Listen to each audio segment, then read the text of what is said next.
Hello, everyone. I wanted to go over the thinking critically activity, which is the last activity for this week. And as you'll see here, hopefully these are some familiar friends: ethos, pathos, and logos. So this is what this assignment is focusing on, and what I'll ask you throughout this assignment, as you'll see, this presentation that I have is the same icon here, to consider when we're analyzing and exploring how Greenblatt structures his argument. But first, let's do a quick refresher on ethos, pathos, and logos. Hopefully these are familiar to you. As many of you know, this all comes from rhetoric, which is the art of persuasion. So this comes from Aristotle, our old Greek friend from 384 BC. It's 2,401 years ago. It's pretty crazy. But he came up with this concept on how we get people, our audience, whoever's listening to us, whoever's watching us, if we're like doing a visual performance, or who's reading what we've written, to think, feel, or do something. That's all about rhetoric, rhetorical. That's what that's all about. So the main three of our little rhetorical friends are ethos, pathos, and logos. So let's start out with ethos. Ethos roughly translates to the writer in Greek, and it focuses on the writer building trust with your audience. And trust and credibility are the same, right? Credibility can be seen as believability. So the credibility of the author is important. Why should we believe what they're telling us? So in order for us to make sure that our author is credible, or that our author has ethos, we need to ask ourselves, who is the author? What are the qualifications for speaking about or writing about this topic? Where was the text published? Is it a credible place? Right? If it's published on Instagram or Tumblr or TikTok, it's probably not as reliable as perhaps National Geographic magazine or a science magazine or something like that, or a textbook. How professional is the author's writing style? Does the author have typos? Does the author use too casual a language? If it's not in a professional manner, it might make us question, well, you don't really sound like you know what you're talking about. And so we want to make sure our writer has ethos. But one thing to consider is that the ethos refers only to the writer. If you're interviewing somebody, that isn't considered ethos. That person may have their own ethos, but the ethos refers to the writer or the speaker specifically. What aspects or what authority does the writer or speaker have? Doesn't matter who they interview, but what do they have themselves? So remember, ethos, authority, writer/speaker. Now, pathos is all about the audience, and it focuses on appealing to the emotions of the audience. Knowing who the audience is important, because if you know who they are, you're able to play on their emotions. How do you incite fear, sadness, happiness, anger, glee, all that kind of stuff to get your point across? Another way that authors do this is trying to appeal using shared experiences or values. Oh, like you, I'm a working man and I know what it's like to work 9 to 5 and come home really tired. I used to work at the factory down the street.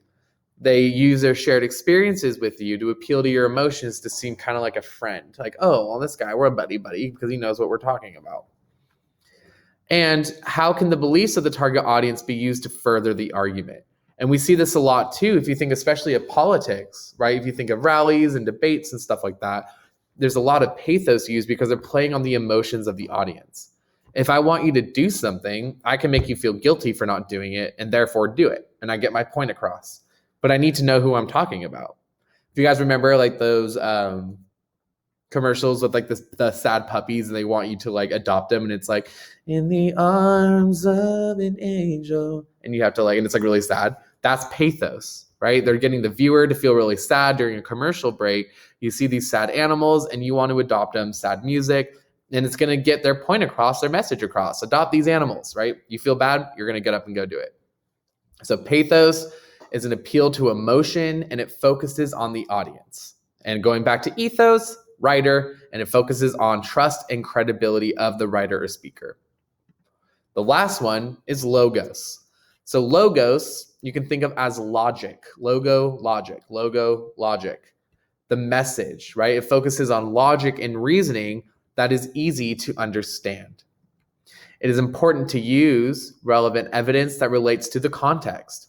If I'm writing a paper about rescuing the animals from SeaWorld, it wouldn't make any sense for me to talk about photosynthesis necessarily, right? We want to make sure that any evidence we have is relevant, and that goes with any author that we're reading. And some examples of logos are statistics, expert testimonials, or testimonies. That's interviewing an expert, going to a heart doctor to ask, well, in your opinion, what's the leading cause of heart disease in America? And of course, that kind of evidence, those statistics, those facts, that logic should be current. It shouldn't be outdated, right? If you're referencing evidence from 1902, we've come a long way from then. So you wouldn't want to reference anything old.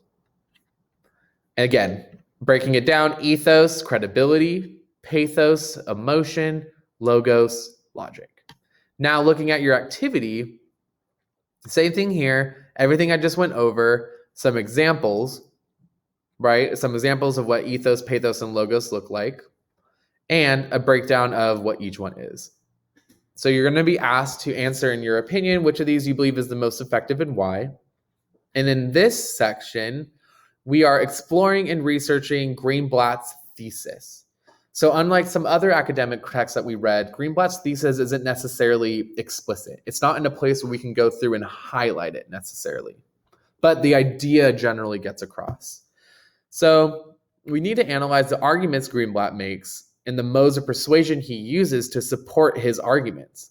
In this activity, we will analyze Greenblatt's sources to determine the mode of persuasion they represent. Look at our friends, ethos, pathos, and logos, our good old rhetorical friends, and their effectiveness. How effective are ethos, pathos, and logos as our author uses them? Ultimately, analyzing the types of arguments Greenblatt makes and the persuasive modes he uses will help us identify the thesis in the article.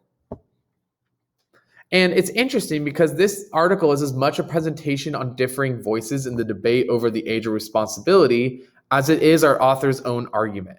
We see this perspective, we see this perspective, we see this perspective, we see that perspective. So because of that, it's important to look at the various viewpoints and positions and opinions that Greenblatt brings into his discussion of the age of responsibility. So for this part below, you're going to determine the following and write the notes below the source.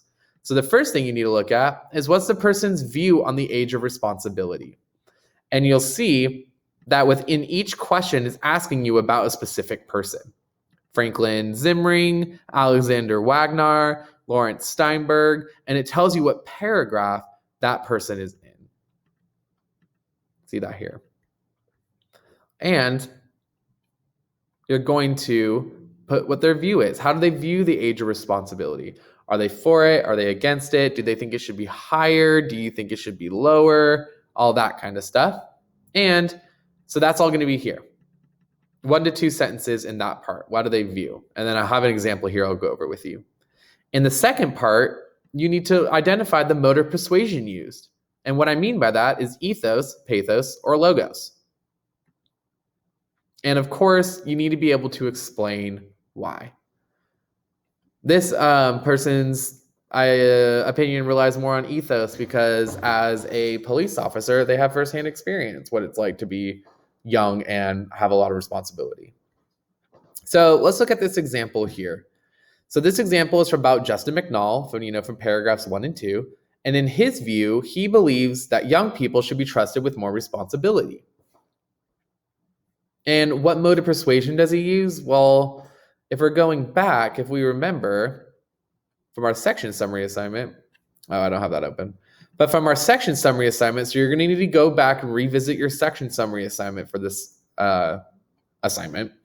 But Justin McNall in that section, that first section, section A, relies on ethos, the frustration of not being able to rent a car, right? He knows what he's talking about. He has that authority because he was a young police officer. And logos, because he talks about how it's not logical for him to be a police officer, have a gun, drive a police car, but not be able to rent a car. And his ethos as a police officer underscores his frustration. right? That's what establishes his ethos. So throughout this, you're going to put your view, right? How this person views the age of responsibility. This person thinks it should be this. This person thinks it should be higher, lower, whatever. And the mode of persuasion. This person uses logos because blah, blah, blah, blah, blah. And that's what you'll be doing for each of these. And of course, you'll be answering these questions at the end as well. And these are going over the explicit and implicit thesis. So explicit, remember, means obvious. So it's explicit, it's there. Whereas implicit is more inside. It's implicit, it's implied. So does he have an explicit thesis or an implicit thesis? After reading this article, you should have a pretty good idea at that point. And if he doesn't, what do you think his implicit thesis is?